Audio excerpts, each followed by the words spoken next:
Saudara-saudariku, apa kabar? Semoga kita semua senantiasa disehatkan, dirahmati dan diridhai oleh Allah Subhanahu wa taala dalam menjalani seluruh aktivitas yang kita tunaikan sampai dengan detik ini, dan lebih daripada itu, semoga semuanya bernilai baik di hadapan Allah Subhanahu wa taala. Baik, kita akan coba membahas tema spesifik kali ini tentang keutamaan bulan Sya'ban dan kaitannya dengan Ramadan. Pembahasan kita setidaknya akan mengacu kepada beberapa poin berikut. Mohon izin di malam hari ini saya akan banyak sekali mengefektifkan waktunya supaya materi yang kita dapati akan lebih banyak, lebih terukur, dan tentunya akan lebih berkesesuaian dengan persiapan Ramadan kita.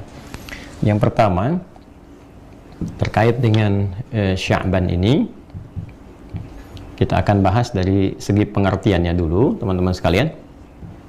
Apa yang dimaksud dengan Sya'ban, kan?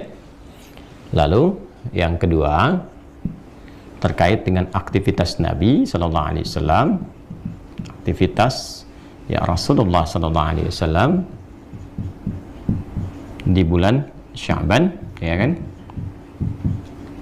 Lalu setelah itu kita akan sambungkan dengan korelasi Sya'ban dengan Ramadan, ya.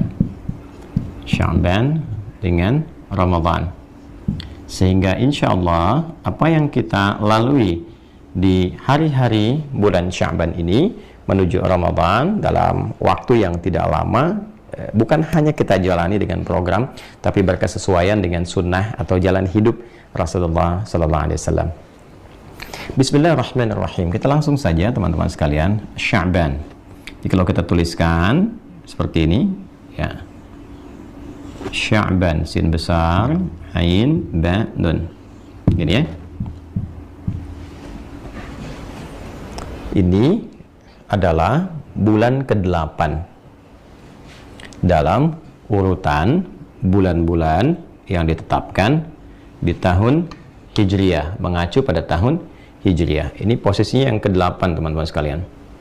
Kalau kita turunkan dulu dari bulan pertama, namanya Al-Muharram, pakai alif lam ya, Al-Muharram.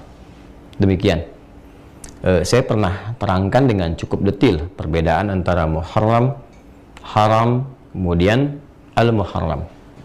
Secara singkat, kalau Muharram itu dasarnya segala yang diharamkan, tidak diperkenankan, dengan kemudian kalau haram itu hukumnya. Mabuk itu Muharram, bertengkar itu Muharram, berperang, berselisih, tidak ada hal yang tidak dibenarkan, itu Muharram, hukumnya haram. Korupsi, mencuri, dan seterusnya, zina, haram hukumnya, perbuatannya Muharram. Nah, orang-orang di era bahkan sebelum Nabi SAW diutus sudah mengenal bulan ini, namanya Al-Muharram. Bila kita tambahkan waktu di depannya dengan alif lam, ya, tambahan huruf maksudnya, alif dengan lam, diantaranya menunjuk pada momentum, keadaan yang pada saat itu diharapkan meninggalkan segala hal yang terlarang. Kenapa bulan pertama disebut dengan Al-Muharram? Memberikan kesan kepada kita bahwa penduduk pada masa itu bersepakat untuk meninggalkan segala hal-hal yang tidak baik, segala hal-hal yang bisa melahirkan sensitivitas yang negatif, ya. Secara spesifik mereka bersepakat tonggak perang dulu, nggak saling memprovokasi dan sebagainya. Jadi dikenal dengan bulan-bulan hurum nanti, ya. Jadi 3 berurutan kata Nabi. Yang pertama Al-Muharram. Ini sejak dari masa jahiliyah kesepakatan ini sudah dibangun. Jadi konsensusnya berlaku bahkan sebelum terlahirnya Nabi Sallallahu Alaihi Wasallam. Ini bulan pertama dikenal dengan apa? Al-Muharram. Jadi saya ingin tegaskan kepada teman-teman semua bahwa penamaan bulan-bulan yang tersusun sekarang di tahun Hijriyah itu sebelum diutusnya Nabi Muhammad SAW sudah ada, ya. Dan nanti maknanya penamaan bulan itu sesuai dengan peristiwa-peristiwa yang terjadi. Jadi di jahiliyah itu apa peristiwanya itu disebutkan nama waktunya, termasuk nanti ke tahun.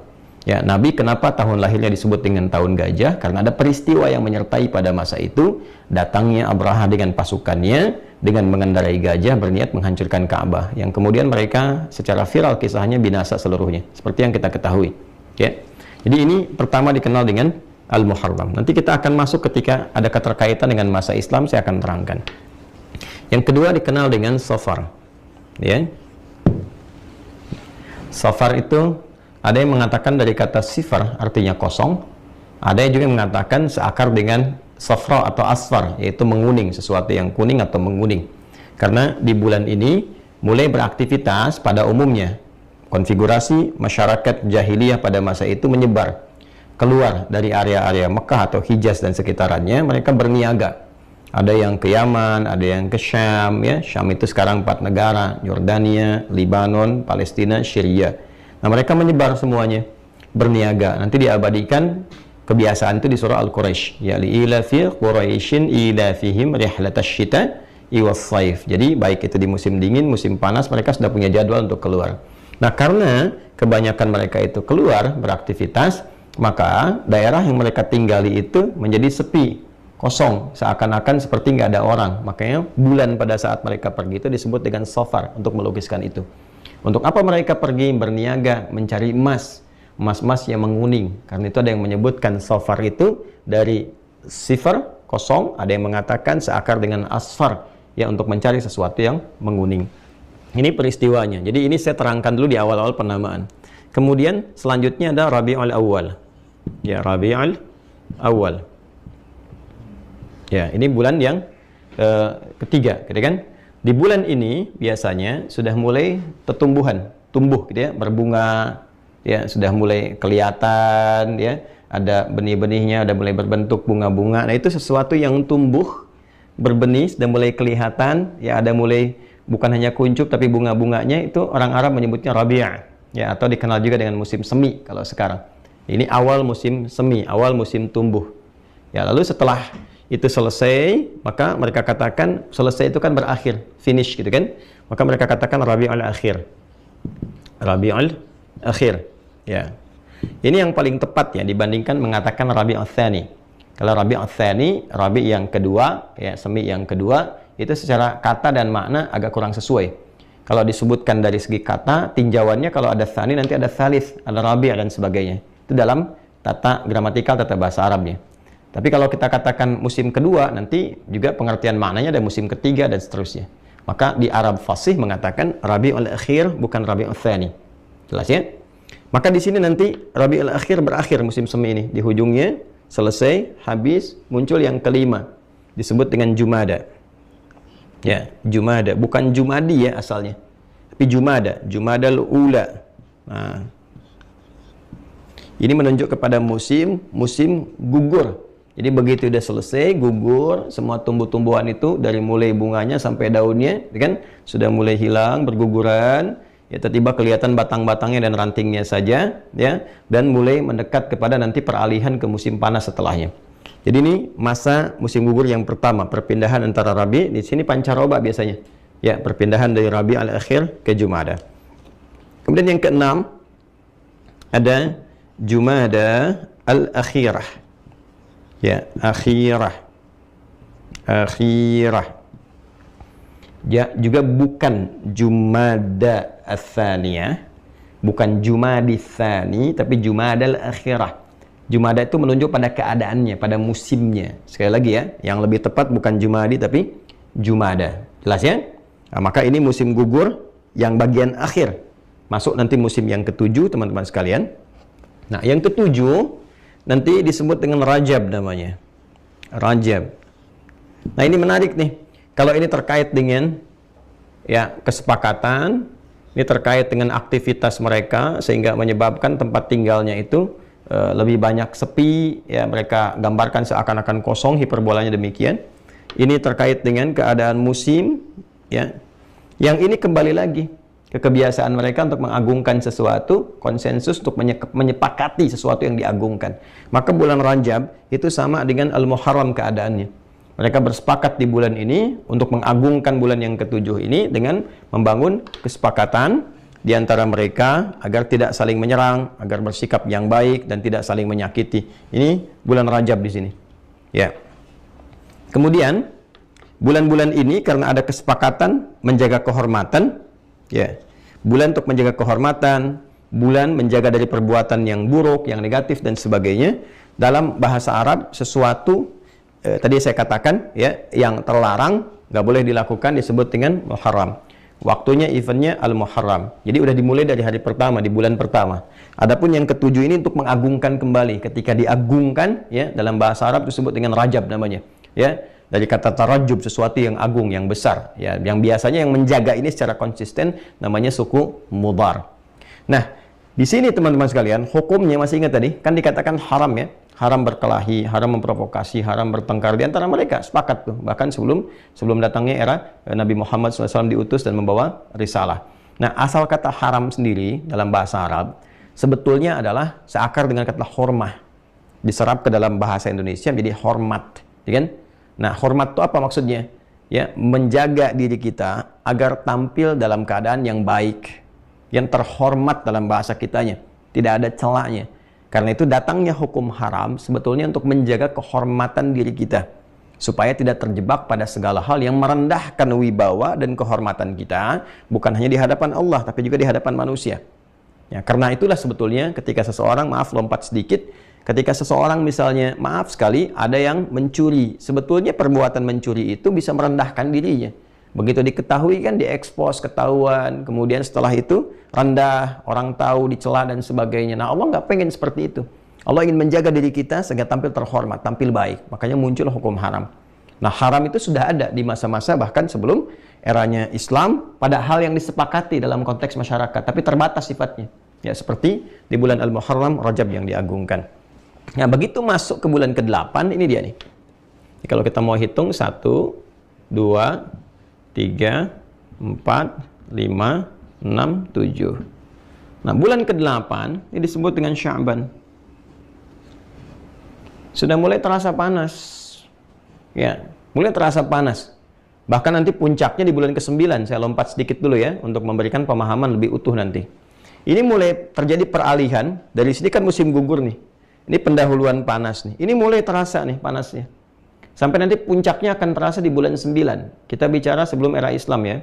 Baik. Di bulan 9 ini, nanti ada akumulasi puncak panas yang sangat luar biasa. Yang sifatnya sangat terik membakar. Jadi kalau nyimpan sesuatu itu, kayaknya saking panasnya bisa hangus gitu. Ya. Jadi kalau teman-teman bawa kerupuk, kalau di kita kan dia mengecil kan. Nah kalau di Timur Tengah itu bisa terbakar gitu. Hangus gitu ya. Jadi saking teriknya, saking panasnya. Itu sesuatu yang membakar, itu disebut dengan yang terik membakar, disebut dengan Ramadha namanya. Atau Ramdha, ya, dari kerikil yang panas terbakar. Ya, Ramadha atau Ramdha. Jadi kalau orang Arab itu berjalan, beraktivitas, terus dia menapak di gurun-gurun pasir, atau misalnya di bukit-bukit yang ada kerikilnya dan merasa panas, nah itu mereka mengatakan Ramadha atau Ramdha. Kalau itu bertambah panasnya dan saking panasnya seperti seakan membakar, maka rubah menjadi bentuk superlatif. Ujungnya ditambah dengan alif dan nun. Dari Ramadha tambahkan alif dan nun. Plus alif dan nun. Jadi Ramadan, ini asalnya. Ya, ini secara kata asalnya demikian, Ramadan. Nah, jadi penamaan Ramadan ini sudah ada sebelum era Islam. Ya, dalam konteks yang dibawa risalahnya oleh Nabi Muhammad SAW. Jadi sebelum Nabi diutus, sebelum Nabi lahir bahkan sudah ada nama Ramadan, tapi spesifik hanya menunjuk kepada cuaca yang terik membakar saja. Saking membakarnya, saking panasnya, maka dinamakan dengan Ramadan. Panas membakar, panas terik. Ya, terik membakar. Baik. Nah, kalau sudah muncul musim panas yang terik membakar ini, maka potensi-potensi untuk menemukan sumber air menjadi terbatas. Ya, karena oase pun beberapa bagian bisa kering. Saking panasnya kan terserap, teman-teman. Ya kan, kita sudah pahami betul kan? Di pelajaran-pelajaran, bahkan di fisika yang kita ketahui kan, serapan-serapan itu dari yang ada, kalau semakin panas gitu kan, maka air-air yang mengumpul itu bisa terserap menjadi awan dan mungkin juga turun hujan dan sebagainya atas kuasa Allah Subhanahu wa taala. Secara singkat, ini bisa kering beberapa sumber. Karena itulah masyarakat memutuskan sebelum tibanya musim panas terik yang membakar ini dan sulit menemukan sumber-sumber air, maka setiap suku-suku dikenal dengan kabilah-kabilah. Ya kan? Kabilah itu dari bahasa Arab, dari kata qabilah. Ya, qabilah jamaknya qabail. Qabilah begini, qabilatun, ya, qabilah, jamaknya qabail. Hah. Contohnya Quran surah 49 ayat 13. Ya ayyuhan nasu inna khalaqnakum min dzakarin wa untha wa ja'alnakum syu'uban wa qabail. Ya. Nah, jadi di kabilah-kabilah suku itu sepakat di kalangan masyarakat bahwa mereka mesti menyebar, dikasih gugus tugas lah, task force, ya, kasih gugus tugas. Ini kamu ke daerah A, ini kamu ke daerah B, berpencar masyarakat itu untuk mencari sumber-sumber air agar bisa dikumpulkan di awal sebagai persiapan untuk hadirnya bulan Ramadan, situasi yang panas, terik, membakar. Maka menyebarnya masyarakat dari kabilah-kabilah ini, masyarakat dalam bahasa Arab disebut dengan sya'bun. Ya, sya'bun. Sya'b. Jamaknya nanti syu'ab. Ya, atau nanti syu'ub. Seperti di Quran surah 49 ayat 13, syu'uba wa qabail. Ya. Ini ya. Jelas? Kalau mereka tersebar untuk mencari sesuatu, maka orang Arab mengatakan tasya'ab, ya tasya'ub, ya tasya'aba, ya tasya'abu, tasya'uban. Nyebar semuanya, ya. Nah, penyebaran ini kalau disifati secara masif, berbentuk superlatif, banyak yang menyebar, semangat untuk mencari, maka berubah kalimatnya menjadi Sya'ban. Seperti Ramadan jadi Ramadan, Sya'b jadi Sya'ban, ya kan? Jadi bulan ke-8 kenapa disebut dengan Sya'ban? Pada mulanya di bulan ini masyarakat di era-era jahiliyah mempersiapkan diri untuk mencari bekal-bekal spesifik dalam bentuk air, sumur-sumur, oase-oase yang mereka kumpulkan untuk disimpan menjelang persiapan bulan ke-9. Itu asalnya. Jadi begitu masuk bulan ke-9 mereka sudah punya persediaan air. Jadi kalaupun nggak keluar, kan? Tapi sudah ada yang cukup setidaknya selama sebulan ke depan.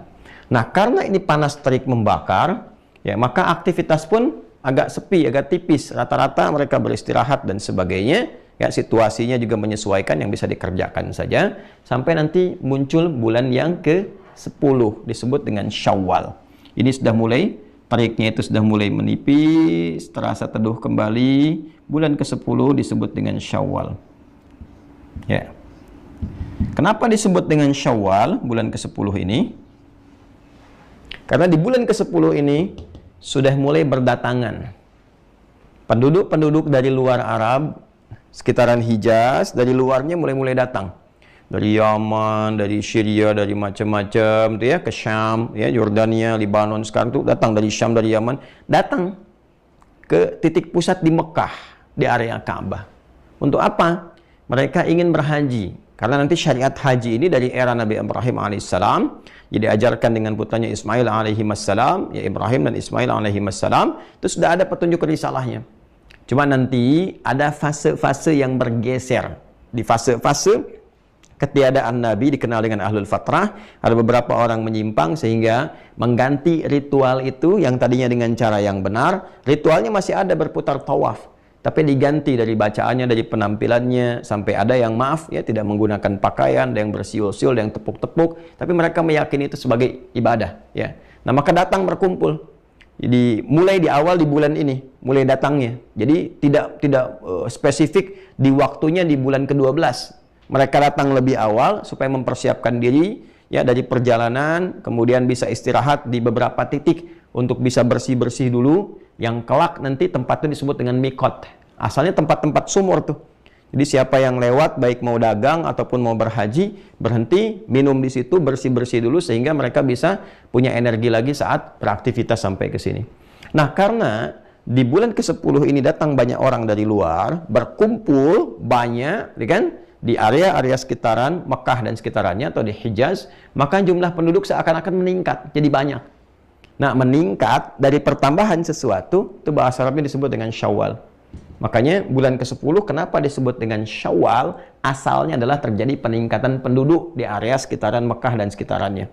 Itu asalnya. Ya. Nah, apa yang mereka lakukan?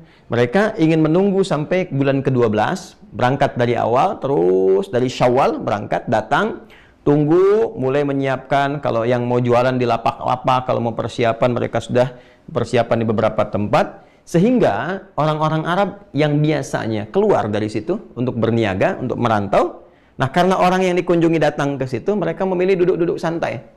Dalam bahasa Arab, duduk-duduk santai disebut dengan Dzulqi'dah. Ya, ada yang menyebut juga dengan Dzulqa'dah, bulan yang ke-11. Ya, Dzulqi'dah atau juga disebut dengan Dzulqa'dah, bulan 11. Bulan duduk-duduk santai karena yang dikunjungi itu telah datang. Baik ya, untuk apa? Untuk menuju bulan puncak yang ke-12 pada pelaksanaan haji. Nah, itu akan diabadikan di Quran nanti dengan munculnya ayat 198 ya sampai dengan ayat ke-203. Kalau urutan haji dan umrohnya dari 196. Tapi nanti terkait dengan niaga, ada yang haji, ada yang niaga dan sebagainya, itu dari ayat 198 sampai ke-203-nya sampai kemudian ke Mina. Nah, ini bulan ke-12 dikenal dengan bulan Dzulhijjah, bulan haji yang banyak orang kemudian datang dengan dua tujuan, baik untuk menunaikan ibadah ataupun juga ada yang hanya sekedar berniaga saja. Ya, laisa 'alaikum junahun an tabtaghu fadlan mir rabbikum. Ya, kalau cuma datang mau jualan juga nggak ada dosanya, tapi nggak ada pahalanya juga. Jadi nanti orang datang ke musim haji itu ya pada akhirnya ada dua tujuan, ada yang betul untuk ibadah, ada yang berniaga. Nah, ini teman-teman pada asalnya demikian. Ya. Nah, secara singkat saja, sekarang karena kita sedang ingin menerangkan tentang Sya'bannya, jadi di bulan ke-8 di era sebelum Nabi SAW diutus, bulan ini dijadikan sebagai momentum oleh masyarakat untuk mencari air, ya, menyebar untuk menemukan sumber-sumber air sehingga dapat dikumpulkan menuju persiapan bulan Ramadan. Setelah tiba era Islam, ada sesuatu yang menarik. Ya, hal yang pertama, sebelum sampai ke Sya'ban, nama-nama ini semua dipertahankan. Baik kan? Nama-nama ini semua dipertahankan, tidak dirubah. Jadi tidak semua yang ada di tradisi jahiliyah misalnya, itu seketika dirubah, tidak. Nanti ada 3 pendekatan. Ya, pendekatan yang pertama, kalau bertentangan dengan syariat, sama sekali bertentangan, itu nanti dihilangkan. Diganti dengan yang lebih baik, ya kan? Banyak sekali yang hal-hal yang terkait demikian. Contohnya ya yang paling ekstrim dari aspek akidah, misalnya penyembahan, kan, dari terhadap patung misalnya dan sebagainya, yang ini bertentangan dengan syariat dalam bab tauhid tentunya. Nah, ini kemudian diganti secara total, ya kan? Diluruskan kepada konsep yang benar dan itu pun dijelaskan rinci sekali. Kenapa Tuhannya Allah, kenapa begini, kenapa begitu dan sebagainya. Yang kedua nanti ada yang kemudian diterima, tapi caranya dibenarkan. Ya, misal dalam hal kelahiran, mereka seringkali nanti memotong satu binatang tertentu, nanti darahnya dioles-olesin ke bayi yang baru dilahirkan. Dengan harapan dengan mengoleskan itu ada capaian-capaian atau harapan-harapan tertentu. Oleh Islam diganti nanti dengan hadirnya akikah. Ya, jadi ada akulturasi budayanya diserap, tapi diganti dengan akikah, diluruskan maknanya. Dan yang ketiga, ada yang kemudian diterima secara total, ya, dan total ini maknanya dipertahankan atau disambungkan dengan nilai-nilai dalam syariat. Yang seperti diterima total, kayak abu-abu gitu kan, itu untuk menghormati orang tua yang baru punya anak pertama. Sehingga Rasulullah pun SAW dikenal dengan Abul Qasim, itu menunjuk kepada anak pertama yang terlahir untuk menghormati statusnya yang berubah menjadi ayah dan istrinya berubah menjadi ibu, itu untuk penghormatan. Ya. Nah, kemudian seperti yang ini, diterima, tapi ada kesesuaian makna yang sebelumnya hanya hampa terkait dengan peristiwa dan gambaran-gambaran cuaca saja, sekarang ada korelasi yang terkait dengan nilai-nilai dalam perjalanan syariat. Ya, contoh, kita ingin gambarkan ke sini misalnya, satu aja. Kenapa bulan pertama disebut dengan Al-Muharram, yang tadinya menunjuk pada konsensus untuk tidak bertindak yang buruk, semua menjaga kesepakatan dalam kebaikan, itu dipertahankan. Bahkan sama disebut dengan bulan Hurum. Maka disebut tahunnya tahun Hijriyah. Hijrah, ya-nya menunjuk kepada nisbah, taknya ke sifat. Jadi kalau orang ingin berhijrah, ikut berhijrah, punya sifat orang hijrah, hal yang pertama harus ia lakukan adalah meninggalkan segala yang diharamkan oleh Allah Subhanahu wa Ta'ala. Berlatih meninggalkan yang diharamkan dari ujung kepala sampai ujung kaki. Kalau dia bisa melakukan itu, maka nanti sifar, ya, dia akan terbebas dari dosa, 0. Ya, maksiatnya nol, dosanya nol, sehingga ada potensi-potensi untuk banyak berbuat baik. Ini di antara contoh-contohnya. Ini saya berikan 2 untuk mempercepat mengantarkan ke Sya'ban. Sekarang, jadi pada masa era Islam dipertahankan semuanya termasuk Sya'ban. Apa kaitan Sya'ban yang dulunya hanya sekedar mencari air saja dengan konteks keadaan atau pemaknaan di era Islam yang khususnya nanti terkait dengan aktivitas Rasulullah SAW dan korelasinya dengan Ramadan. Kita akan bahas itu setelah menunaikan sholat Isya berjamaah. Mohon izin jeda sejenak. Waktu Indonesia bagian Barat telah memasuki Isya, ya, sudah masuk waktunya, akan berkumandang adzan. Kita jeda, setelah Isya kita sambungkan kembali insya Allah.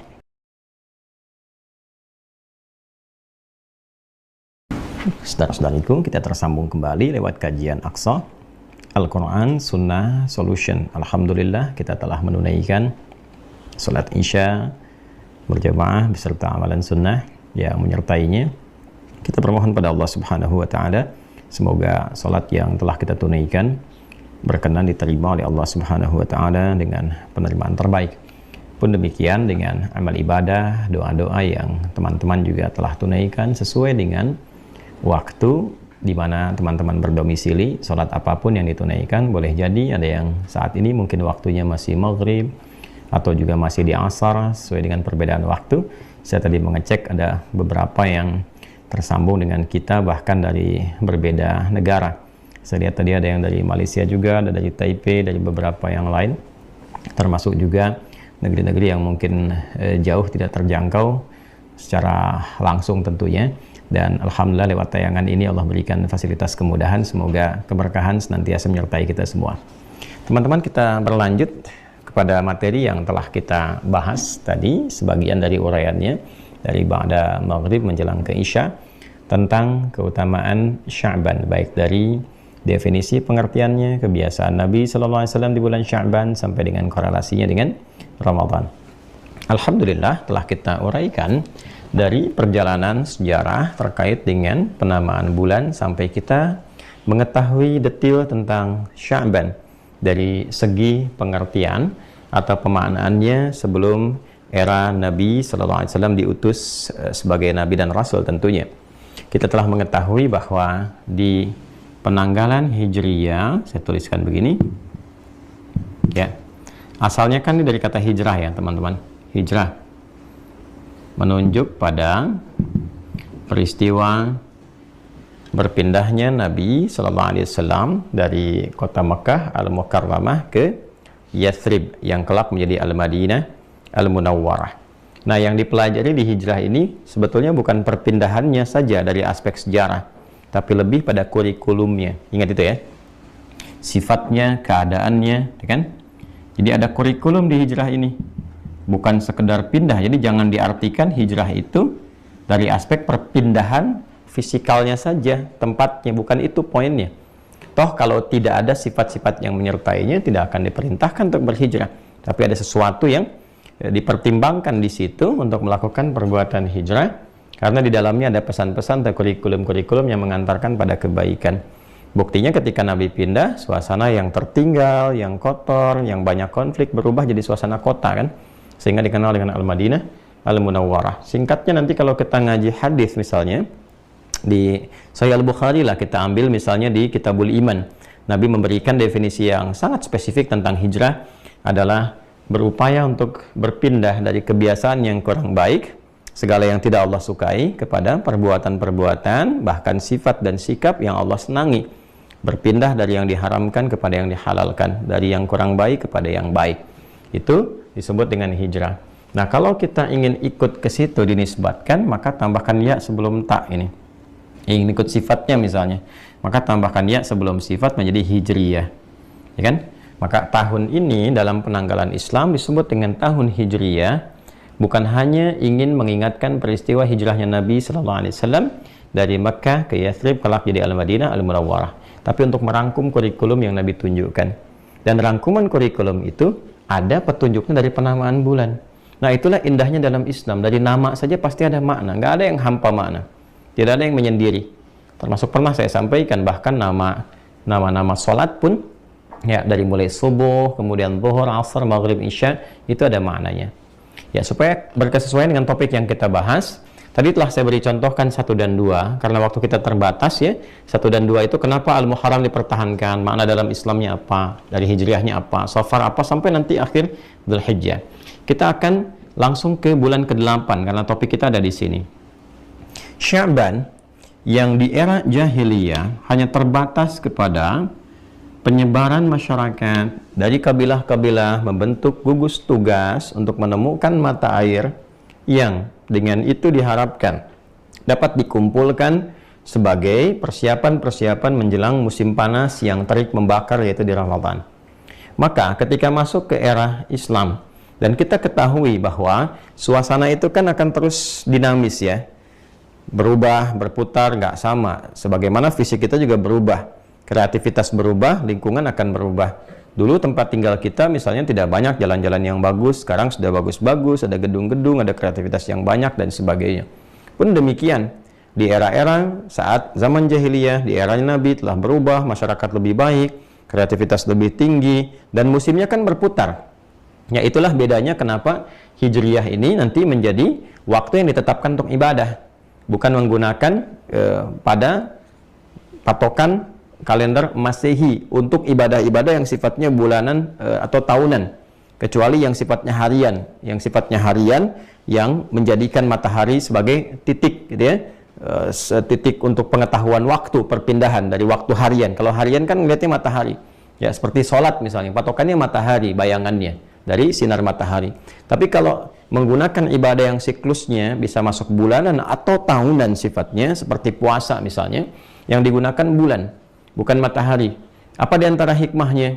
Ya, hikmahnya adalah dengan penggunaan acuan pada hilal ini, perubahan bentuk bulan ini, dan peredarannya nanti selama dalam 12 bulan selama 1 tahun, menjadikan keadaan berbeda-beda. Yang tadinya ada musim dingin, nanti tahun depan bisa ketemunya bukan musim dingin lagi, mungkin musim semi, mungkin musim panas, sehingga waktu menunaikan puasa itu terasa di semua waktu. Ya, kapan ada di musim dingin, jamnya bisa berubah dengan musim panas, dengan musim semi dan sebagainya. Sehingga tidak ada beban kepada seseorang untuk menunaikan di satu waktu saja. Ya, bisa terbayang kalau menggunakan patokan matahari, jatuhnya misalnya di bulan Juli atau Agustus, itu pasti akan panas terus. Dan subuhnya boleh jadi nanti jam 3 sudah subuh, ya, atau jam 4 sudah subuh, maghribnya bisa jam 8 dan sebagainya. Tapi ketika menggunakan patokannya itu bulan, dan penanggalannya masuk kepada Hijriyah, maka hikmah besarnya untuk ibadah adalah supaya bisa merasakan ibadah di setiap saat, dan berkahnya setiap waktu bisa diibadah. Nah, kaitan dengan pembahasan kita, yang dulu Sya'ban itu untuk mencari air dan sebagainya, suasananya kan sudah berubah, ya kan? Ya, belum tentu yang disebut Ramadan itu menjadi musim panas. Boleh jadi nanti musimnya menjadi musim dingin, musimnya menjadi musim apa lagi? Musim semi. Ya, kita kan kalau puasa Ramadan nggak tentu jatuhnya selalu dingin kan? Ya kan, disebutnya tetap Ramadan kan? Ya, padahal asalnya adalah panas terik yang membakar, ya kan? Dan seterusnya. Maka ketika masuk di era Islam, kejeniusan sahabat-sahabat Nabi ketika bermusyawarah, ada yang mengatakan idenya dari sahabat Ali bin Abi Thalib, yang lainnya mengatakan dari sosok-sosok yang lain, bertemu bermusyawarah menetapkan tetap tahunnya disebut dengan Hijriyah. Ini di era Umar bin Khattab, nanti usulannya dari Ali bin Abi Thalib radhiyallahu taala anhuma jami'an. Bulannya tetap sama namanya, tapi maknanya mengikuti makna-makna syariat. Bila di masa jahiliyah Ramadan dipahami hanya membakar secara fisikal, menghanguskan, maka ketika masuk nilai-nilai Islam yang value-nya sedemikian tinggi, maka Ramadan bukan hanya mengajarkan secara pendidikan fisik. Ramadan bukan hanya mengajarkan pendidikan fisik, tapi ada pendidikan intelektual, pendidikan spiritual yang terakumulasi di dalamnya sehingga melatih manusia secara sempurna menjadi lebih baik. Intelektualnya makin tajam, banyak mengaji, banyak belajar, banyak membaca, fisikalnya teratur makan minumnya, dan spiritualnya terisi dengan baik dengan ibadah. Sehingga apa? Sehingga hal-hal yang buruk, yang tidak ideal, itu dibakar, dihanguskan saat Ramadan. Dosa-dosa dibakar, digugurkan. Ya, dibakar habis, dihanguskan dengan amal-amal saleh. Kebiasaan buruk dibakar, dihilangkan dengan kegiatan yang lebih teratur, terprogram. Kapan makan, kapan minum, kapan beraktivitas, kapan sholat, kapan ibadah. Secara spiritual lebih matang, lebih tenang. Karena itu di Ramadan, emosi lebih tenang, mental lebih stabil, lebih kuat secara spiritual. Maka dibakar orang yang kurang bagus. Oke? Nah, tapi tidak semua orang-orang yang masuk kepada bulan Ramadan bisa punya persiapan yang demikian, kecuali dia menyiapkan terlebih dahulu sebelum masuk ke Ramadannya. Itulah saya langsung gabungkan 2 dan 3. Apa korelasi Sya'ban dengan Ramadan? Di era Islam, maka yang tadinya Sya'ban hanya dipersiapkan persiapan fisik memasuki musim panas, maka di era Islam Sya'ban bukan hanya persiapan fisik, tapi juga persiapan kepada seluruh nilai-nilai kemanusiaan yang dimiliki, baik itu fisikal, secara fisik, intelektual, dan spiritual. Ini yang paling utama. Maka kalau di era jahiliyah Sya'ban hanya dijadikan sebagai momentum mencari air untuk kebutuhan fisik, maka di era Islam Nabi langsung mencontohkan lewat kebiasaan beliau Rasulullah SAW agar dari sejak Sya'ban masyarakat mulai mengoleksi, mulai mengumpulkan air spiritual, air intelektual, air kebutuhan fisikal, bukan hanya sifatnya materi, tapi Nabi memberikan edukasi guna persiapan di bulan Ramadan yang keutamaannya begitu istimewa. Kalau nggak disiapkan di bulan Sya'ban ya, tentu tidak semua orang bisa siap memasuki bulan Ramadan. Itulah sebabnya kenapa dipertahankan dengan tetap bernama Sya'ban untuk memberikan kesan secara majazi, secara kiasan. Kalau kemarin di jahiliyah hakiki, ini masuk kepada majazi, majaz secara kiasannya. Kalau Anda membutuhkan air untuk kehidupan secara fisikal, maka kita pun butuh air untuk kehidupan spiritual. Karena itulah air yang kadang-kadang turun ke tanah yang kering bisa menggemburkan kembali dan melahirkan tumbuhan yang indah, bagus, bahkan dikonsumsi. Maka air spiritual bisa menjadikan hati yang kering menjadi tumbuh kembali, menggugurkan yang kotor, menghilangkan, membersihkan, dan menampilkan yang baik-baik sehingga berkreasi kembali. Itulah sebabnya kenapa tuntunan wahyu dalam Al-Quran, kadang dalam hadis-hadis sering digambarkan dengan air untuk memberikan isian-isian yang teduh, yang menggemburkan, menenangkan hati sehingga dia bisa mendorong kepada intelektualitas untuk merumuskan berbagai amalan kebaikan dan dieksekusi oleh fisik menjadi amal-amal soleh yang berkelanjutan. Itulah sebabnya ketika muncul bulan Sya'ban tetap dipertahankan, tapi tuntunan kurikulumnya mulai lebih lengkap, berbeda dari sebelumnya. Maka apa kebiasaan aktivitas Nabi SAW ketika memasuki bulan Sya'ban ini, khususnya terkait dengan Ramadan yang telah masuk di era Islam? Baik, yang pertama, kalau dulu hanya mencari air persiapan masuk ke bulan yang panas, yang terik, maka ketika masuk di era Islam, ini dikeluarkan dengan makna-makna tadi, membakar dosa, kan, menghilangkan kebiasaan buruk, menghilangkan segala yang tidak baik. Dalam bentuk apa? Dalam bentuk puasa. Ya kan? Maka sebelum masuk ke penunaian puasanya di bulan Ramadan, ada kegiatan yang direkam sempurna. Bahkan diinformasikan oleh Sayyidah Aisyah radhiyallahu ta'ala anha bahwa Nabi SAW dari sejak bulan Sya'ban sudah membiasakan menunaikan puasa sunnah dengan memperbanyaknya. Memperbanyak ya puasa sunnah. Ini kebiasaan Nabi SAW yang pertama. Jadi dikonfirmasi oleh Sayyidah Aisyah radhiyallahu ta'ala anha ketika ditanya, ya Rasulullah, ini kan, atau beliau menyampaikan ketika ditanya oleh sahabat, ya beliau tidak melihat Nabi SAW banyak menunaikan puasa sunnah kecuali di bulan Sya'ban, atau tidak sebanyak menunaikan di bulan-bulan lain, sehingga hampir-hampir beliau menduga kok kayak penuh gitu kan. Tapi juga beliau kadang membatalkannya untuk menunjukkan beda dengan Ramadan. Baik, jadi yang pertama, kebiasaan Nabi untuk menyempurnakan persiapan-persiapan menjelang kepada Ramadan adalah memperbanyak puasa sunnah.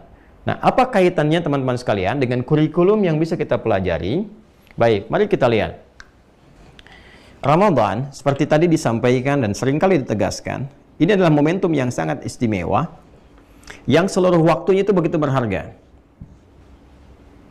Siang dan malamnya, ada siang, ya, ada malam. Sini kurikulumnya. Baik. Jadi ada amalan, kalau dibagi dua gampangnya amalan siang, amalan malam. Itu klasifikasinya begitu. Nanti setiap siang ada program, malam ada program. Siapa yang sukses mengerjakan amalan siang, bonus pertamanya sebelum mendapatkan pahala dan turunannya, itu Allah ampuni dosa-dosanya. Hadisnya spesifik di Al-Bukhari. Man shoma ramadhana imanan wa ihtisaban ghufira lahu ma taqaddama min dhanbi. Siapa yang mampu menunaikan puasa Ramadan, kan puasanya di siang hari bukan malam hari, dengan sempurna, tulus karena Allah, ya, karena imannya kepada Allah, lalu dia berusaha mengevaluasi dirinya, punya program-program sehingga dia bisa muhasabah, bisa ihtisab. Itu bonusnya sebelum diberikan pahalanya, Allah bisa berkenan menggugurkan seluruh dosa-dosanya. Nah, supaya bisa nyaman puasanya itu, bisa terbiasa, karena boleh jadi ada orang yang tidak terbiasa menunaikan puasa, sehingga adaptasinya tidak mudah. Maka sebelum tiba Ramadan, jangan jadikan Ramadan sebagai latihan. Mungkin ada, alhamdulillah, di antara kita yang Allah berikan hidayah yang sangat luar biasa indahnya. Jadi masuk Islam, mu'allaf, atau ada yang sekarang baru baligh, sehingga puasa menjadi wajib. Ini mungkin jadi puasa pertama yang ditunaikan dalam hidupnya. Sebelum masuk Ramadan, biasakan dulu mencontoh sunnah Nabi. Perbanyak dulu puasa sunnah. Sehingga ketika masuk ke bulan Ramadannya, metabolisme tubuh kita sudah terbiasa menunaikannya. Sudah ada kebiasaan yang dibangun sebelumnya. Kalau enggak nanti enggak siap, ya kan? Maka dari sejak bulan Sya'ban ini kita berlatih, ya, berlatih. Seperti di Al-Bukhari disebutkan, Kitabus Siyam nanti, ya, nanti masuknya tentang Shaum Syahri Sya'ban. Kebiasaan Nabi itu berpuasa di bulan Sya'ban. Beliau ingin mencontohkan untuk umatnya kurikulumnya, termasuk saya, Anda, kita semua mencoba. Dan memperbanyak ini, nanti maknanya bisa relatif sesuai dengan kebiasaan. Ya, misal begini. Ada yang sudah terbiasa puasa Senin dan Kamis. Ya, memperbanyak ini bisa saja dari Senin Kamis tambah Ayyamul Bidh. Sudah terbiasa dengan Ayyamul Bidh, misalnya naik, teman-teman sekalian, Senin, ya, Selasa puasa, Rabunya istirahat misalnya kan. Kamis puasa lagi, ambil 3 hari, setelah itu istirahat. Sesuai dengan kadar kemampuan kita. Ada yang pengen Sya'ban khusus, misalnya puasa Daud, ya, di bulan Sya'ban. Sehari puasa, sehari tidak. Nanti misalnya mulai Senin puasa, Selasa tidak, Rabu puasa, Kamis tidak. Ya, tapi awas, ukurannya tidak harus sama setiap orang. Ya, seperti ada beberapa orang yang memang nggak biasa puasa misalnya, nunggu Ramadan. Maka mungkin bagi orang-orang yang demikian, sehari sudah banyak, 2 hari sudah banyak, 3 hari sudah banyak. Ya, karena itu minimal dalam Sya'ban ini ada usaha untuk puasa dulu supaya kebiasaan tubuh kita itu mulai beradaptasi, metabolismenya mempersiapkan diri. Jadi nggak kaget ketika masuk Ramadan. Ya, laparnya nggak kecepetan gitu kan. Ya, bukanya jam 6, jam 3 udah lapar banget kan. Ya kan? Jam 4 udah kelaparan. Jam 5 udah wah, tidur tak karuan, ya kan? Tidur pun sudah nggak enak karena laparnya luar biasa kan. Akhirnya ke kamar mandi, kumur-kumur lagi. Nah, itu sesuatu yang menjadi tidak nyaman untuk dilakukan. Ya, karena itu rumus paling gampangnya, bagi yang belum pernah puasa sama sekali atau hanya menunggu Ramadan saja sehingga adaptasinya jadi lambat, cari waktu-waktu yang sekiranya umumnya banyak orang puasa yang sunnah. Misal Senin, ya kan? Atau Kamis. Ya, pertengahan kan sudah lewat teman-teman ya, Ayyamul Bidhnya. Nah, Senin atau Kamis. Nah, kalau sekiranya nggak ketemu Senin, nggak ketemu Kamis atau mepet, boleh kan Sya'ban memperbanyak. Hadisnya sahih itu, sahih. Ya, bahkan sahih banget gitu ya. Nah, itu bisa ambil Selasanya atau ambil Rabunya, ya silahkan, optimalkan. Yang penting berlatih puasa. Dan ditolong berkenan juga orang tua bersikap bijak.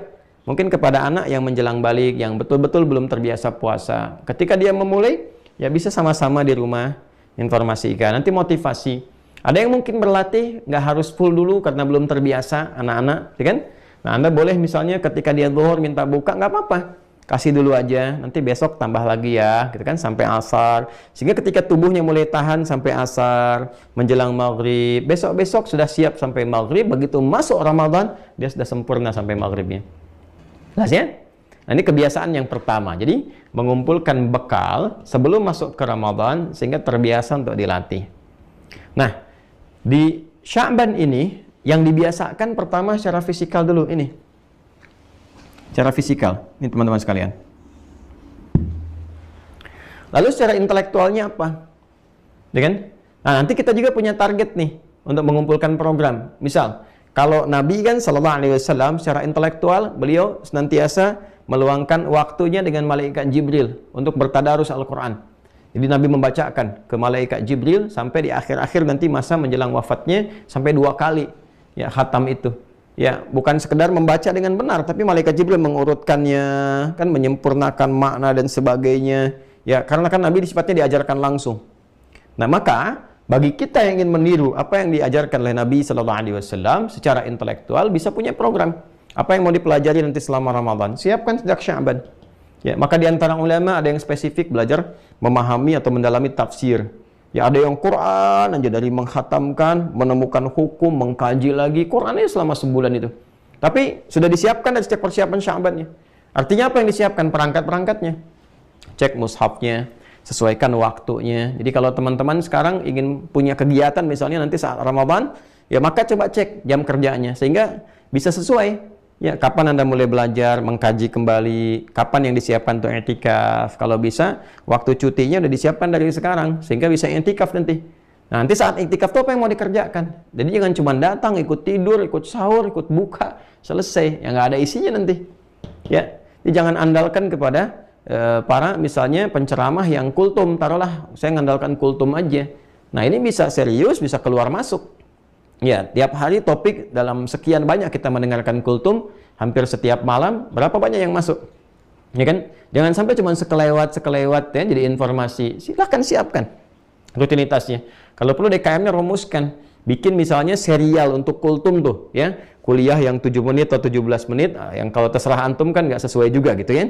Ya. Jadi disusun kurikulumnya. Kalau perlu DKM-nya bikin kurikulum kultumnya itu yang berkelanjutan membahas. Nggak usah tinggi-tinggi atau jangan diserahkan kepada penceramah yang kadang-kadang di jalan baru ketemu judul, ya nyari di Google ini yang disampaikan. Nggak bijak juga ya. Ya kalau saya sih lebih menekankan ada sesuatu yang diniatkan untuk memberikan manfaat. Maka kalau bisa DKM-nya bikin serial nih. Ya kalau perlu sirah-sirah misalnya selama 30 malam itu masyarakat dengar sirah. Perjalanan kehidupan Nabi, nanti Ustadz Fulan nerangkan A, B, C sampai ujungnya. Ya, kalau misalnya pengen juz amma digali, keluarkan juz amma. Nanti si fulan ceramah tentang ini intinya apa, batasi 15 menit. Yang ini apa. Ya, atau 7 menit misalnya. Ya, kalau perlu bab apa lagi sehingga berkelanjutan antara topik 1, 2, 3, 4 sampai akhir. Kalau perlu penceramahnya bikin makalah, nanti kumpulkan. Begitu selesai Ramadan dicetak jadi buku, jadi panduan. Nah, itu banyak manfaat yang bisa disiapkan. Ini misalnya secara komunal. Ya, secara personalnya teman-teman punya target. Ya, kalau ulama dulu begitu nih, kebiasaan-kebiasaan. Misalnya di hadis nih, ada yang pengen khatamin Al-Bukhari selama sebulan Ramadan itu, ada yang Sahih Muslim, ada yang hadis-hadis pilihan, kan? Ini secara intelektual teman-teman sekalian. Apa yang mau dikaji nih? Mesti didapatkan. Terutama mahasiswa-mahasiswa ya, adik-adikku yang di Timur Tengah terus punya target. Ya Ramadan itu punya target tuh. Apa yang mau diperjelas? Anda kalau mau ambil jurusan tafsir jangan tanggung. Pahami ulumut tafsirnya, turunan-turunannya terus sampai mengerti betul sampai ke hukumnya. Yang di fikih demikian, di hadis demikian, bikin halaqah-halaqah, ya kan? Sehingga sibuk ya dengan manfaat-manfaat yang benar dan diniatkan sebagai ibadah. Sehingga hasilnya itu spesifik. Ya kalau bisa jangan terlalu banyak, fokusnya satu sisi. Belajar ini nih selesai. Ya, saya pun akan insya Allah demikian di tahun ini tuh enggak banyak mengajar diselesaikan sebelum Ramadan. Sehingga fokus nanti bisa optimal pemanfaatan di aspek-aspek yang dimaksudkan. Jadi ini secara intelektual disiapkan teman-teman. Nah, Sya'ban ini persiapan materinya. Nah, jadi kalau misalnya ini Anda akan menggali hadis. Hadis apa nih? Al-Bukhari. Dari sekarang siapkan kitabnya. Kitabnya apa? Kan? Kalau perlu teman-teman kumpul sama teman-teman misalnya kan. Berapa orang yang pengen belajar ini. Jadi cari gurunya. Spesifik Ramadan bahas itu aja terus. Ya, kalau ingin berkualitas, ya nggak harus dihatamkan semua. Sekedar baca, maknanya sekelewatan misalnya. Itu kan cuma ngambil ijazah, gitu kan? Ijazah bacaan. Tapi kalau mau, satu bab bahas. Ibu-ibu misalnya, ibu nggak usah terlalu banyak-banyak, yang tinggi-tinggi ibu dibahas, gitu kan? Ibu bahas fikih rumah tangga. Keluarin nih, hadis-hadisnya apa tentang rumah tangga. Atau belajar tentang istri-istri Nabi SAW. Kan? Keluarin hadis-hadisnya yang di musnad bagaimana Sayyidah Aisyah, hadisnya apa aja. Saya sebulan Ramadan pengen belajar hadis Sayyidah Aisyah, itu aja. Atau konsep kehidupan Sayyidah Khadijah, keluarin materinya, sempurnakan. Siapkan dari sekarang, Ramadan ikutin. Ya, nanti yang lainnya spiritualnya tinggal ditambahkan. Ya, yang spiritual misalnya ditambahkannya agenda-agenda sholat. Dari sekarang disiapkan menunya, menu sholatnya apa aja. Ya, menu sholat. Tuh, apa aja yang kemudian sudah ada di dalam baik itu Al-Quran syaratnya ataupun hadis-hadis Nabi Muhammad sallallahu alaihi wasallam. Jadi Sya'ban itu bukan sekedar kita hanya melewatinya begitu saja. Tapi ada persiapan-persiapan seperti persiapan fisikal, ya, menyiapkan kebiasaan-kebiasaan puasa sehingga punya keteraturan yang membimbing metabolisme tubuh kita sesuai ketika akan masuk kepada Ramadan. Punya adaptasi secara fisik, jadi tangguh nantinya. Ya. Baik. Kemudian yang kedua, teman-teman sekalian, kita turunkan lagi. Menyiapkan agenda nih. Ya. Yang akan dikerjakan selama Ramadan. Tadi yang detailnya saya turunkan. Ya, detailnya sudah saya turunkan. Nanti kalau misalnya sholat, turunkan dari sekarang ini sholatnya apa saja. Secara intelektual mau ngaji apa saja. Ya kan? Kemudian nanti secara fisikal dari makanan-makanan disiapkan. Nggak apa-apa kok, boleh dari sekarang. Nyiapkan materi misalnya. Kumpulkan nanti dalam puasa ini. Insya Allah tidak ada perbedaan di awal Ramadan tahun ini. Insya Allah untuk wilayah Indonesia ya. Insya Allah kalau dari sudut pandang hitungan secara astronomis semua akan sama satu Ramadan 1444 Hijrah, dan insya Allah akan bersamaan di 23 Maret. Anda boleh catat kata-kata saya ini, insya Allah akan bersamaan di 23 Maret 2023 Masehi, satu Ramadannya, karena ketinggian hilalnya nanti secara astronomis ya, itu sudah memenuhi semua kriteria yang disepakati di Indonesia, baik itu kriterianya BRIN kan dengan 3 derajatnya ya, lo ngasih 6 derajat kan, ataupun juga nanti yang konsep hisab dengan wujudul hilal yang penting di atas 1 derajat. Nah, ketinggian hilal nanti di tanggal 22 menjelang tanggal 23 begitu matahari terbenam maghrib itu sudah 7 derajat ya, bahkan mendekati 8 derajat. 7 derajat itu 57 menit kalau nggak salah itu, jadi plus 7 derajat 57 menit itu sudah mendekati 8, dan ini sudah di atas kriteria.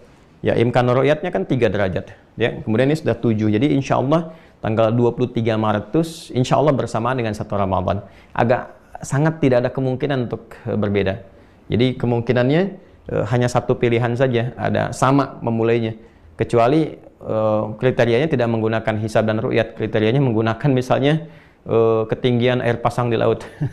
Atau misalnya hal-hal yang lain yang kadang-kadang tidak penting gitu ya. Nah, ini insya Allah akan sama teman-teman, satu Ramadannya insya Allah akan sama, hanya mungkin akan ada perbedaan saat akan ada potensi perbedaan saat memasuki Idul Fitri, karena ketinggiannya baru 1 derajat 5 menit, ya nanti itu lain waktu untuk dibahas. Nah, tapi mau saya katakan kalau kita punya di sini satu Ramadan, ya, yang bersamaan insya Allah tanggal 23 Maret, ya sekarang masih tanggal 9 kan, ya kan? Ada 14 hari 2 pekan ke depan. Atau kita ambil 13 hari lah kalau ngitungnya misalnya dari besok gitu kan. Ya 12 sampai 13 hari. Nah, siapkan apa saja yang kita akan optimalisasikan saat Ramadan. Baik nanti puasa sunnahnya berdasarkan sunnah Nabi masih ada ke depan 12 hari. Ya, yang akhwat yang masih ada qadha yang belum selesai ada 12 hari itu bisa dioptimalkan. Ya, nanti dialog fikihnya di sesi yang lainnya kita bisa optimalkan karena kan sering ada pertanyaan yang berbeda-beda. Ya, tapi saya turunkan masih ada 12 hari untuk menyelesaikan itu.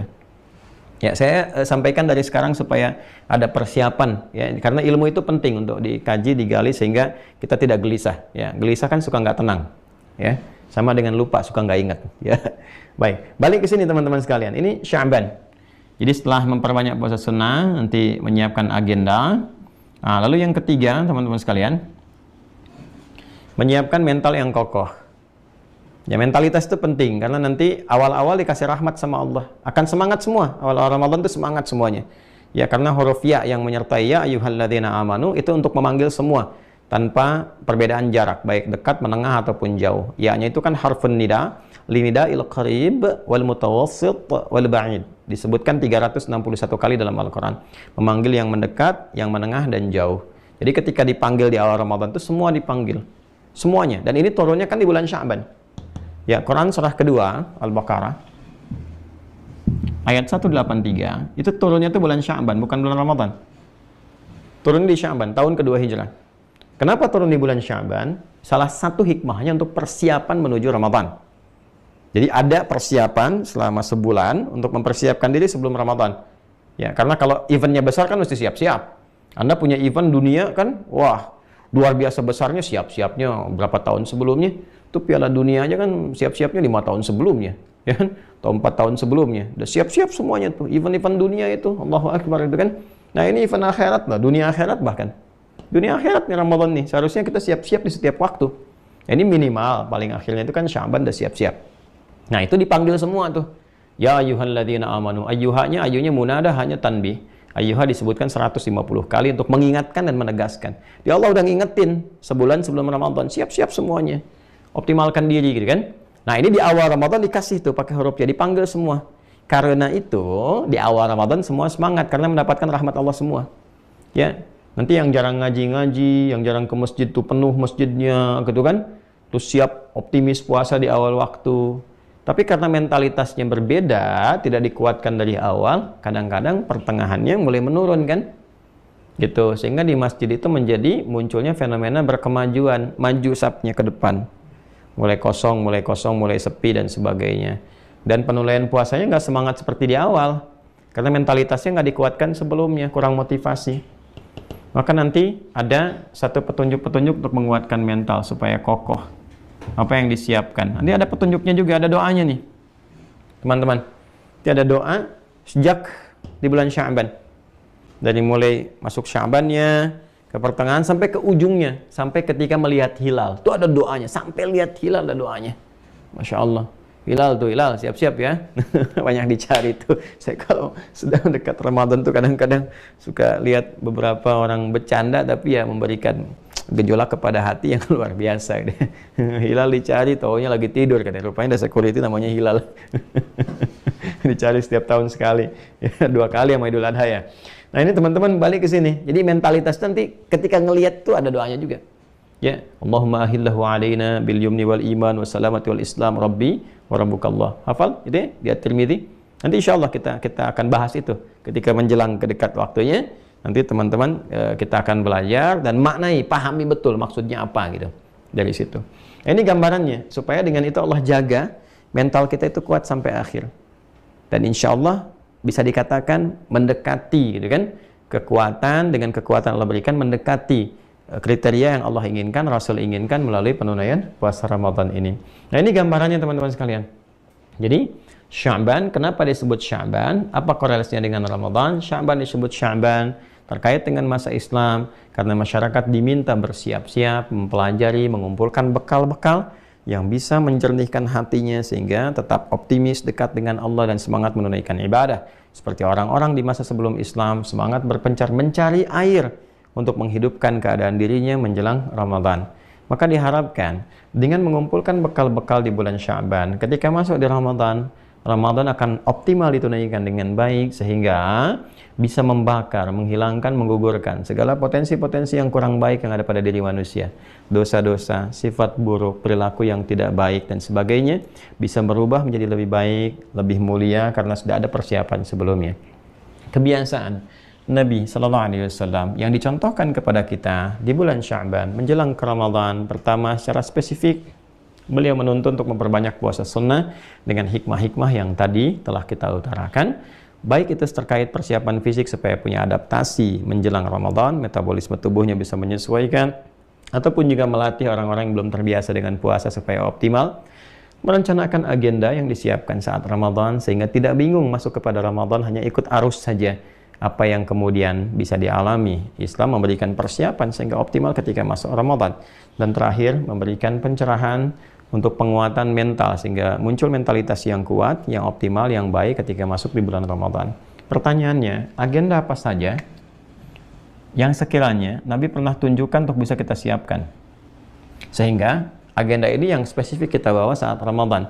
Kita tidak capek lagi, nggak lelah lagi. Termasuk doa-doa yang mengiringi supaya mental kita kuat. Nah, ini akan kita bahas insya Allah di pertemuan berikutnya. Ya, jadi kita akan optimalkan teman-teman di pertemuan berikutnya.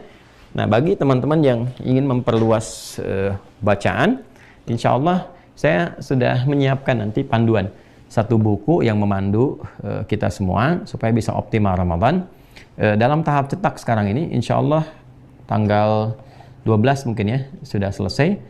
12 itu hari Ahad ya, sekarang 9, besok 10 Jumat di wrapping dulu, nanti teman-teman bisa dapatkan di Wah Corner. Ini ada buku makna ayat puasa ya.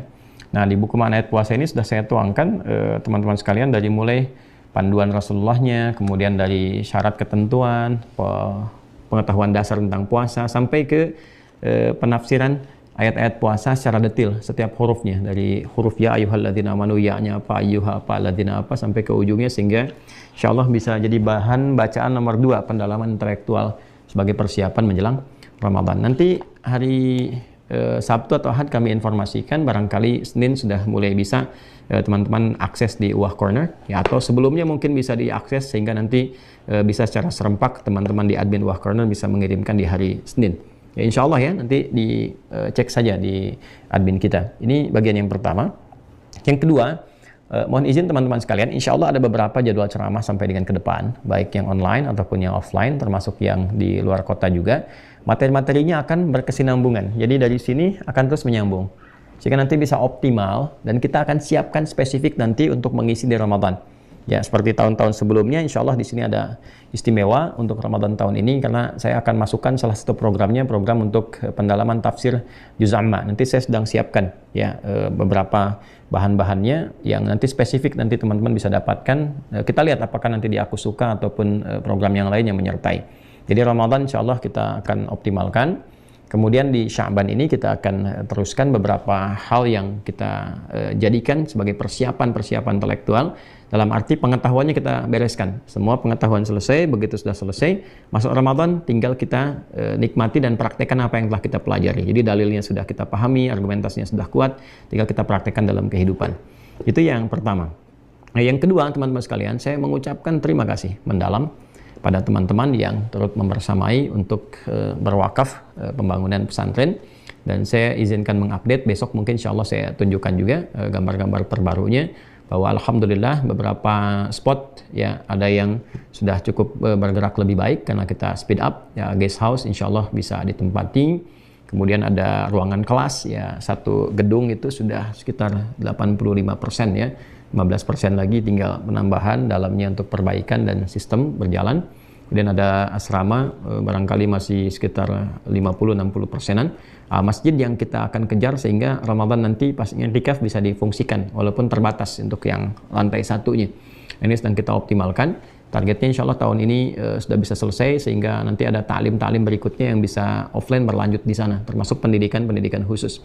Saya ucapkan terima kasih, dan masih terbuka teman-teman untuk wakaf untuk pembangunan pesantren sampai insya Allah di akhir tahun ini. Jadi kalau sudah selesai ya sudah selesai, dan jadi wakaf, bukan milik pribadi saya. Tidak, saya nggak punya sedikit pun di situ ya yang saya miliki untuk pesantren ini, baik tanahnya sampai bangunan dan sebagainya itu diwakafkan untuk kepentingan umat Islam dan dikelola oleh nanti Yayasan Ma'had Islam Rafiah Akhyar atau MIRA. Nah, alhamdulillah nanti adik-adikku yang saya utus untuk belajar di luar, dimanapun ya, yang sekarang ada di Madinah, ada di Ummul Qura di Mekah, di Al-Azhar, sampai di Libya ya, kemudian juga ada yang di Sudan ya, pada waktunya kalian kembali saya sudah siapkan. Jadi nanti akan membersamai, termasuk yang dengan saya di sini, yang belajar di sini, yang juga setingkat perkuliahan ya, insya Allah kita siapkan sebaik-baiknya. Ikhlaskan niat kalian untuk betul-betul mengabdi. Ini bukan proyek dunia, ini proyek akhirat ya, yang baik, belajar yang benar sehingga pulang-pulang ilmunya cukup baik. Tepikan segala hal yang bisa mengganggu, sehingga insya Allah kalau kalian niatkan berjuang, Allah muliakan. Jangan takut dengan dunia, Allah pasti akan penuhi, pasti Allah akan penuhi. Jangan takut dengan dunia, niat kalian untuk akhirat. Kalau ahli dunia jadi beri, apalagi kalian ahli akhirat ya, bekerja untuk di bumi, dunia diberi. Kalian ini bekerja untuk sesuatu yang lebih besar, pasti Allah akan cukupkan, Allah akan berikan, dan fokus kepada niat yang benar ya, belajar yang betul, sehingga pulang-pulang yang dibawa ilmu. Kalau kalian tak cukup ilmunya, saya akan minta sempurnakan dulu. Nggak akan ada di sekitaran saya kecuali cukup ilmu yang dibutuhkan dan benar-benar spesifik untuk kebutuhan-kebutuhan ke depan. Nah, teman-teman, bagi yang berminat untuk berwakaf masih terbuka sampai akhir tahun ini di nomor rekening 111, satunya 3 kali ya, 111 4444 ya, 4-nya 4 kali, 4444 142 111 4444 142, banknya Bank Syariah Indonesia BSI, atas nama Yayasan Ma'had Islam Rafiah Akhyar.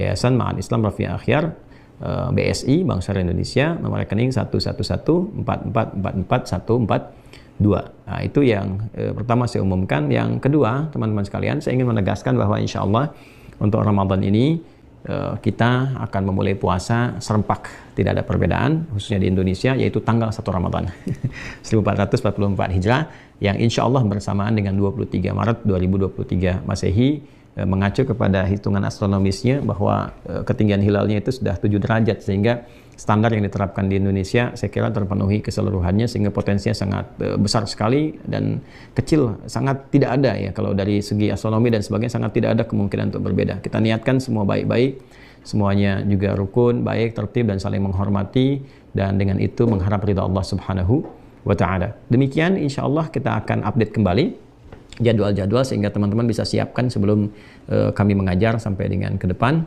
Terima kasih atas perhatiannya. Salam hormat saya bagi yang terhubung saat ini. Saya lihat tadi ada yang dari Jeddah juga, ada yang dari Malaysia yang dekat-dekat ya, terhubung juga dari Jepang. Teman-teman yang kemarin saya berada di Jepang, semoga Anda sehat, yang di Tokyo, di Osaka, dan saya juga mohon maaf beberapa daerah yang belum sempat saya kunjungi karena keterbatasan waktunya. Insya Allah tetap kita tersambung. Teman-teman yang di Amerika, yang di Kanada, di Auckland, di Sydney, ya juga di beberapa negara yang lain terhubung. Insya Allah ta'lim tetap berjalan, nanti koneksinya online kita upayakan maksimal, dan semoga Allah merahmati kita semua, termasuk yang di Indonesia tanpa kecuali. Baik, saya sapa Anda semua yang di mana aja ini. Ada di Surabaya ya, Surabaya, mana lagi? Sumenep, ada Madura ya, Madura tadi saya lihat, ada Madura, Bekasi, Cilacap ya, ada beberapa yang lainnya yang sekarang terhubung. Ya, saya menyayangi Anda semua karena Allah Subhanahu wa Ta'ala, dan mohon didoakan supaya istiqomah keseluruhannya. Insyaallah kita bersambung kembali. Terima kasih, semoga Allah muliakan. Allahumma taqabbal minna innaka antas sami'ul alim wa tub 'alaina innaka antat tawwabur rahim. Rabbana atina fid dunya hasanah wa fil akhirati hasanah wa qina adzabannar. Allahumma barik lana ya Allah fi hadzal syahr, syahr Sya'ban, wa balighna Ramadan bi rahmatika ya arhamar rahimin. Wa sallallahu ala sayyidina Muhammad wa ala alihi washabbihi ajma'in. Wa akhiru da'wana subhanakallahumma wa bihamdika nashhadu an la ilaha illa anta nastaghfiruka wa natubu ilaik. Walhamdulillahi rabbil alamin. Assalamualaikum warahmatullahi wabarakatuh.